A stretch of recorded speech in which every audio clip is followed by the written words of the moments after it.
name's Lily. I'm going to be your nurse today, and we'll be doing a subcutaneous insulin injection. So I would use my general principles and safety practices and my 11 rights. I would want to know the right assessment, right patient, right time, right medication. I would also want to make sure that I would check the order to make sure that they are getting insulin, how many units they are getting, and where they usually get it at. So I will go ahead and perform hand hygiene. I would put on gloves, and then I would gather my supplies.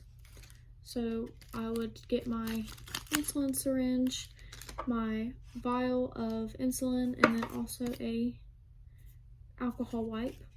When getting the needles, you would want to make sure that it is about 3/8 to 1 inch, and that the gauge is no more than 25 to 30, and it doesn't exceed 1 ml, but in this instance, since we are giving insulin, I would be giving 15 units of insulin. So now that I have re-washed my hands and put on gloves again, I will take my alcohol wipe and I will clean the top of the vial just to make sure that that is sterile, since I'm going to be reusing this needle. I would then I'd pull up 15 units of air. I would use the OK method to take the cap off of my needle.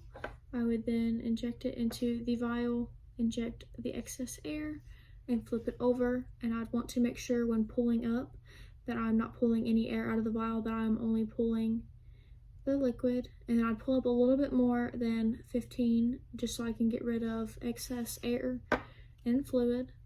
So I'll go ahead and do that. And since I'm reusing this needle, I will use the scoop method to put the cap back on. And then I would go into the patient's room. I would use 2 identifiers. I would recheck my medication, make sure that my expiration date is okay. Expiration date is not until 2031, so that is okay. The patient is getting 15 units. They are getting 15 units, and that is going in their abdomen below the costal margin in the iliac crest.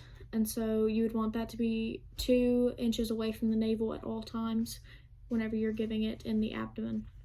So then I would perform hand hygiene again. I would put gloves on, and then I would take my alcohol wipe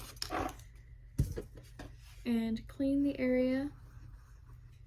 I would take my needle, open it in an OK method, and typically these are given at a 45 to a 90 degree angle, so I will be giving this at a 45 degree angle, 2 inches away from the navel. And it is going to go just below the epidermis and the dermis. So I will inject the medication, and then I would, instead of using the safety on this like you typically would, I'll use a scoop method since I'm going to be reusing this needle for video purposes. And then I would dispose of this needle into the appropriate place. I would then assess the patient for any sweating, dizziness, things like that they're experiencing after the medication. This is probably about an hour after giving the medication, just to make sure they don't have any adverse reactions to it. I would report and record my documentation before leaving the room. I would report how many units they got, what medication they got, what time they got it, where they got it. And then I would come and check on them in about an hour to see how they're doing.